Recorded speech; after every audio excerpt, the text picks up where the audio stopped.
제가 일반적이고 상식적인 질문 하나 드릴게요. 우리가 사랑하는 누군가와 동행하기를 원하는데요. 그 관계는 이제 부부일 수도 있고 동료일 수도 있고 그러한 사람이 있다고 가정을 해볼게요.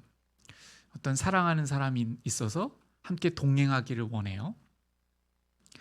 그런데 말이 안 통한다. 말이 안 통해요. 그러면 여러분 어떻습니까? 뭔가 지금 배우자를 떠올리시는 분도 있을지 모르겠어요. 누군가와 동행을 하고 싶은데 참 말이 안 통해요. 그런데 그 말이 안 통하는 부분을 계속 설명해도 상대방이 계속 듣지를 못한다면 그 관계가 어떻게 될까요? 당연히 힘들겠죠. 당연히 힘들 겁니다. 예를 들면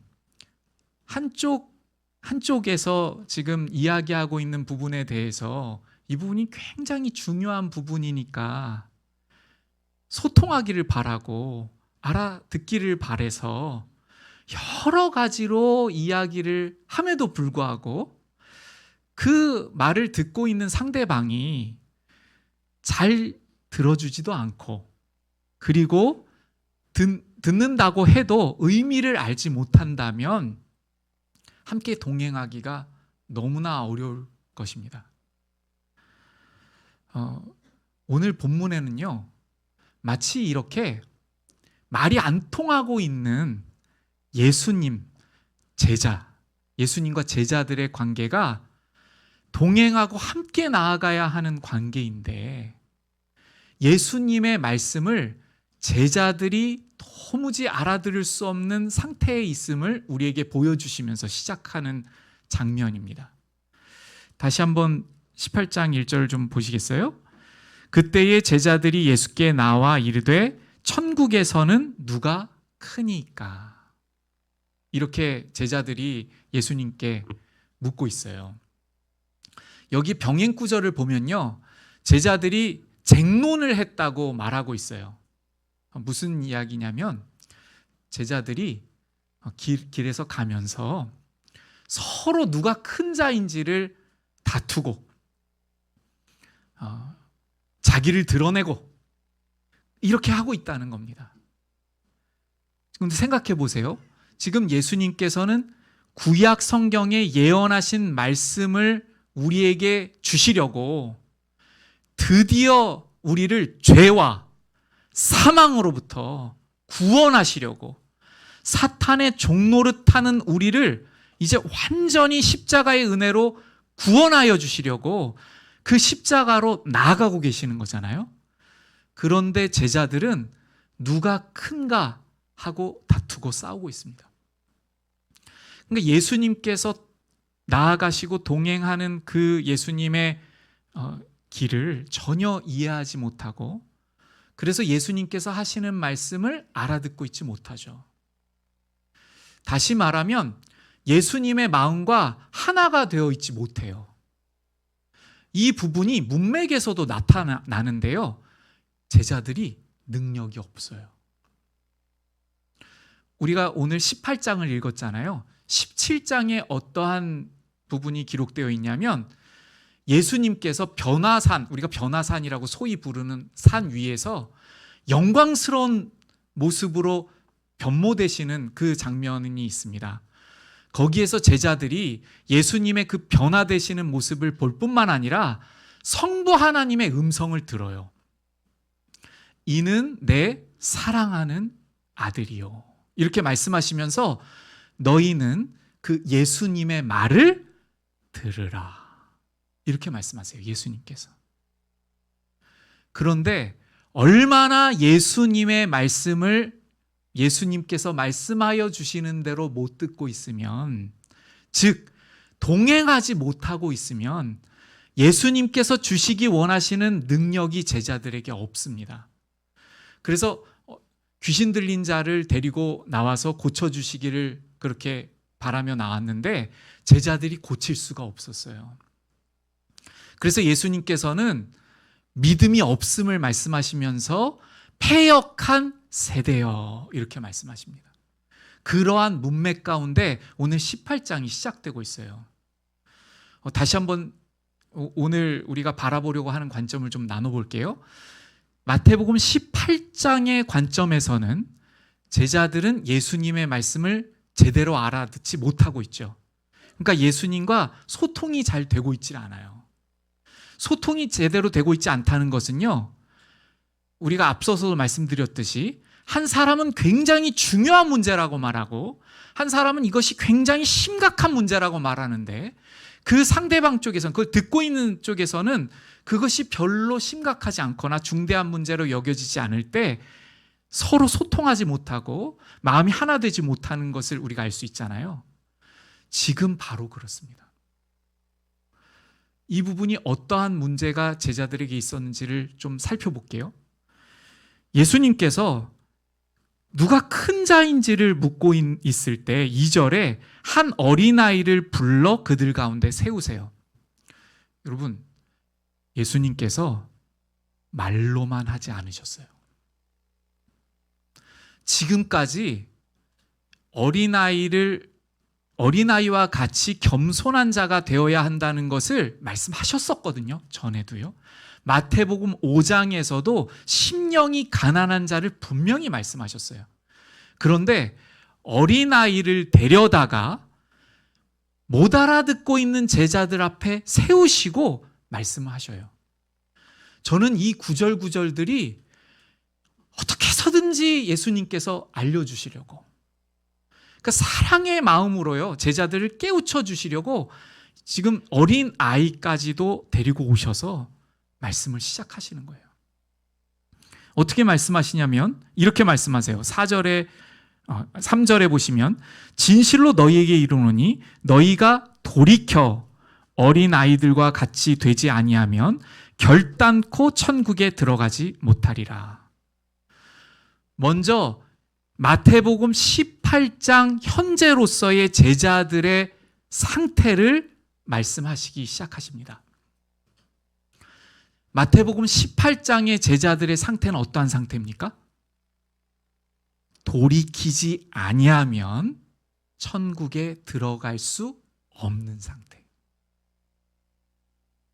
다시요. 돌이키지 아니하면, 이 돌이키다를 다른 성경에서는요, 변화되지 아니하면 이라고 번역해요. 제자들이 변화되지 아니하면 결단코 천국에 들어갈 수 없는 상태임을 먼저 말씀하셔요. 여기에서 이 돌이키다라는 단어는요, 스트레포라는 단어인데 완전히 근본적인 방향 전환을 나타내는 단어예요. 그러니까 단순한 어떤 일부의 행동들, 단순한 어떤 말을 하는 것 곧 하나, 부분적인 것을 고치는 것이 아니라, 변화시키는 것이 아니라 근본적인 것이 고쳐져야 함, 변화돼야 함을 말씀하시는 것입니다. 이렇게 말씀하시면서요, 4절에 그러므로 누구든지 이 어린아이와 같이 자기를 낮추는 사람이 천국에서 큰 자니라. 지금 제자들은 어떻게 하고 있습니까? 자기가 맞다고 하고 있고 자기가 크다고 싸우고 있잖아요. 이게 무슨 말이냐면요, 이렇게 생각해 볼 수 있어요. 예수님을 따르면서 예를 들면 그 중에 제자들 중에 어떠한 제자가 생각하고 있는 것과 다른 제자가 생각하고 있는 것이 다를 수 있잖아요.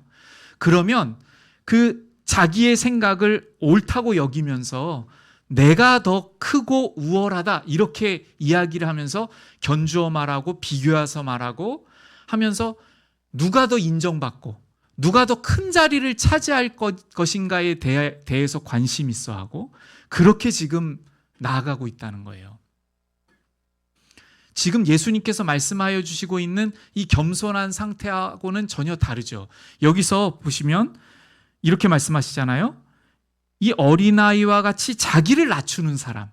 그러니까 제자들이 만약에 자기를 낮추고 있었다면 예수님 앞에서 자신을 낮출 뿐만 아니라 서로에 대해서도 자신을 낮추고 서로를 존중하고 이렇게 나아갔을 거예요.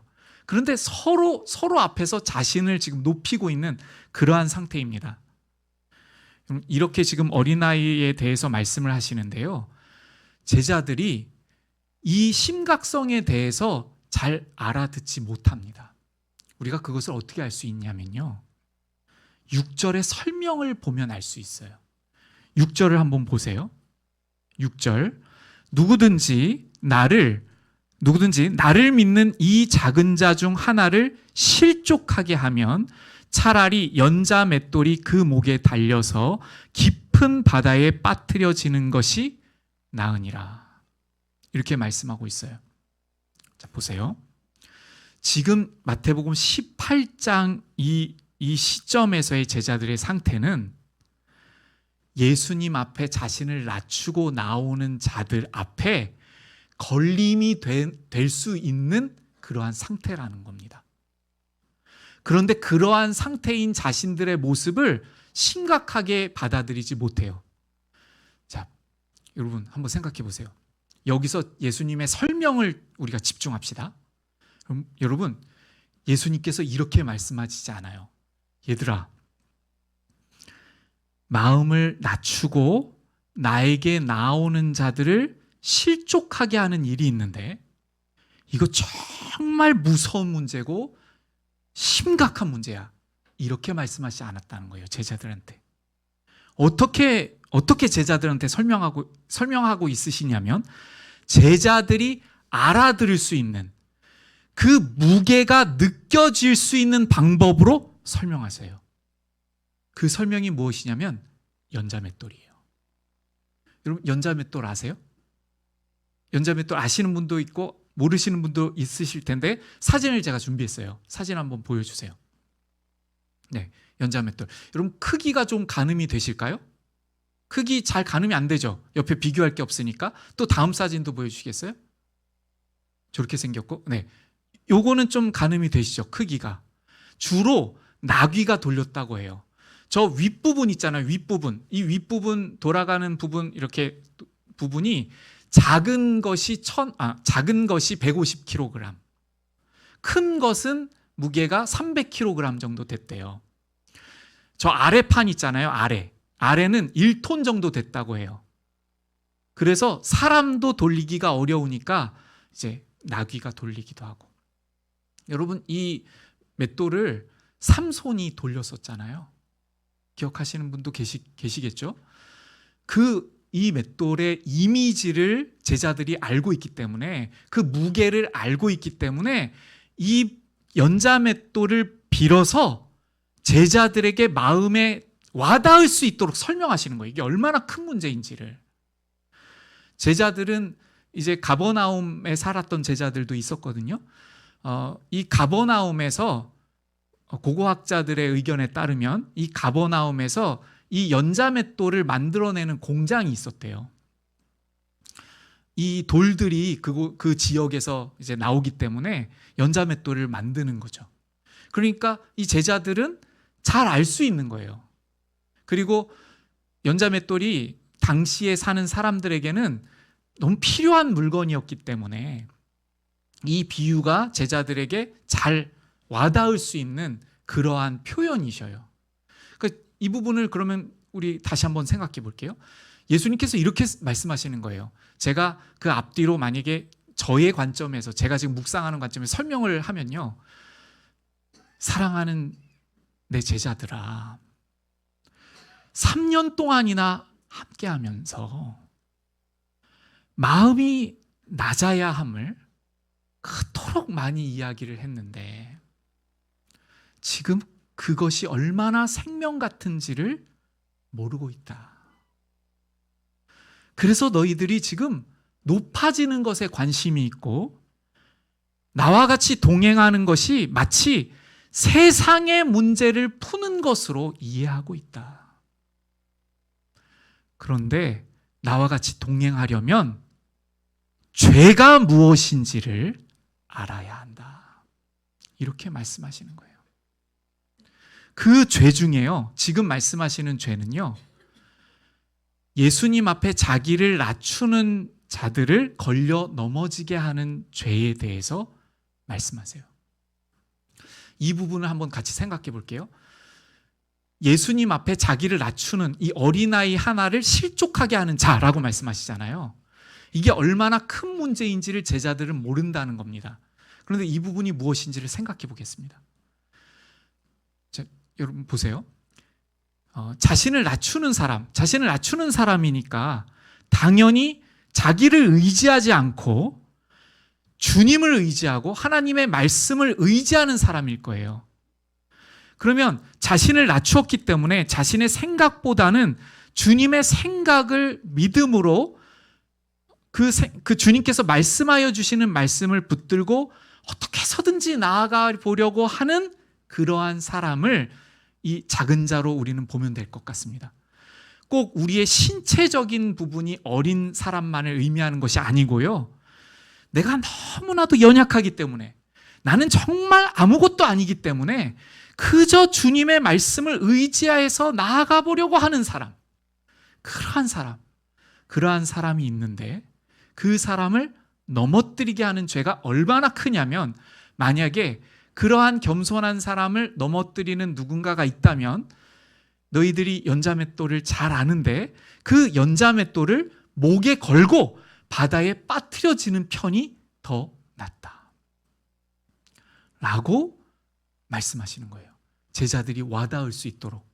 이 부분이 얼마나 심각한 문제인지를 모르고 있으니까 이것을 알려주시기 위해서 주님께서 말씀하시는 것이죠. 여러분, 우리가 이제 한번 이 부분을 다시 한번 생각해 볼게요. 우리 안에 그러한 분들이 있죠. 예를 들면 신앙을 새롭게 하려고 우리 십자가 생명교회 오늘 얼마나 많은 분들을 보내어 주셨는지를 우리가 한번 광고 때 살펴봤잖아요.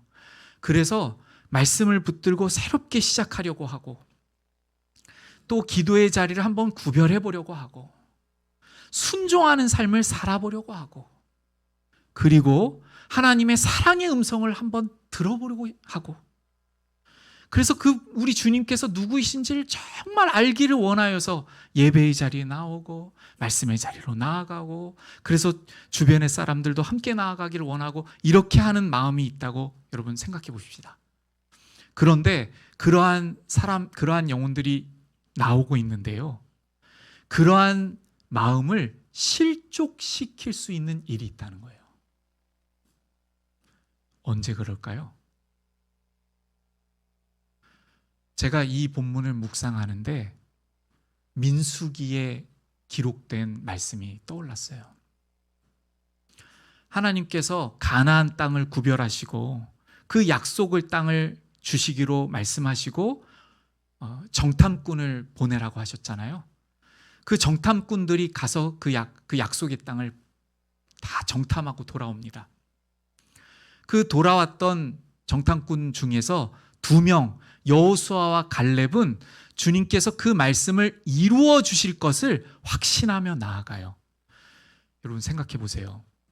갈렙이 무슨 자신의 능력을 의지하겠습니까? 그 본문에서도요, 주님께서 말씀하셨으니 이루어 주실 것을 믿는 믿음으로 나아가자, 이렇게 말해요. 오늘 본문으로 보았을 때 자신을 낮추고 주님께서 그 말씀대로 이루어 주실 것을 믿으며 나아가고자 하는 어린아이와 같은 심령이죠. 그런데 누가 그 앞에 걸림돌을 놓냐면 나머지 10명의 사람들이 마치 입을 맞춘 것처럼 이야기를 시작해요. 어떻게 하냐면, 우리는 그들의 밥이 될 뿐이다. 우리는 할 수 없다. 이렇게 하면서 불평을 하고 원망을 하기를 시작합니다.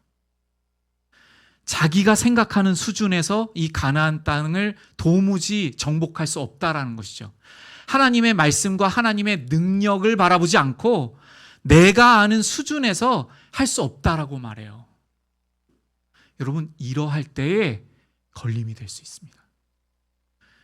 축약해 볼게요. 어떻게 해서든지 주님을 만나보려고 하고, 어떻게 해서든지 주님의 말씀에 순종해 보려고 하고, 여러분, 우리 교회, 우리 십자가 생명 교회의 안에서 순종이 무엇일까요? 작은 부분을 하나 말씀드리면요, 우리 교회가 지금 나아가려고 하는, 주님의 말씀을 붙들어 보려고 하고 주님을 알아가 보려고 하는 이 방향에 대해서 순종해 보는 걸 거예요. 그리고 또 하나는요, 그러한 모임 가운데 나오는 영혼들과 어떤 연약함을 고백했다면 기도해주고 손 붙들어주고 응원해주고 이렇게 하는 것이 순종일 거예요.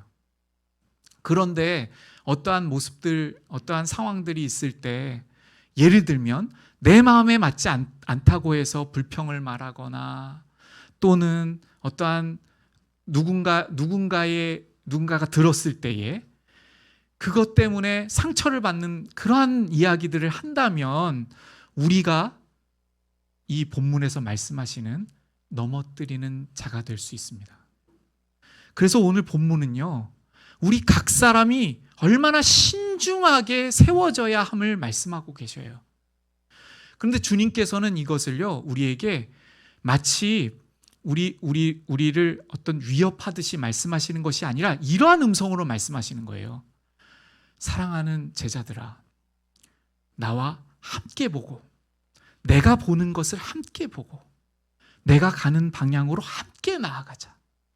생명력 넘치는 그 방향으로 내가 너희들의 손을 붙들어 줄 테니 나를 의지하고 함께 나아가자. 이렇게 말씀하시는 겁니다. 그런데 그러려면 실체를 보아야 되죠. 우리가 지금 얼마나 심각한 문제에 살고 있는지, 여러분, 이 심각한 문제를 우리가 느끼고 살아간다면요, 하루의 시작을 기도로 의탁드리지 않고 시작할 수 없을 것입니다.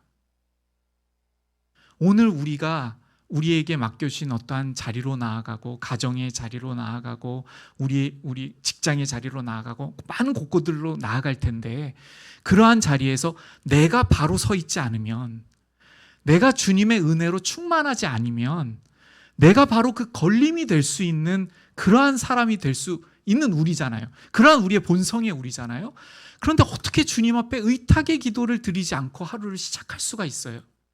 그래서 오늘 본문은요, 흐름이 두세 사람이 모여서 주님의 나라와 주님의 뜻을 위하여 간구하지 않을 수 없음을 말씀하십니다. 여러분, 오늘 이 본문 말씀을 통해서 제가 나누고 싶은 것을 한마디로 요약하면요, 우리 각자에게 주님께서 말씀하여 주시는 사랑의 음성을 말씀하여 주신다는 거예요. 우리 주님께서. 우리가 그 말씀을 듣기 원할 때예요. 제가 앞서서 광고 드릴 때에 우리 마태복음 19장으로 나아가고 레위기로 나아갈 때에 성령 하나님께서 우리 각자에게 맞는 그 말씀을 말씀하여 주신다는 것을 나눴잖아요. 정말 그러합니다. 단 한 구절이라도 우리가 붙들기를 원할 때에 그 나를 주님의 말씀에 의지하여 나아갈 수 있도록 우리에게 성령 하나님께서 말씀하여 주실 거예요. 그리고 때로는 우리가 깨닫지 못할 때에 이렇게 사랑의 음성으로 우리 수준에서 알 수 있도록 우리에게 말씀하여 주시는 주님께서 이 약속을 주셨음을 기억하시며 오늘 본문 말씀 붙들고 우리 함께 나아가기를 원합니다.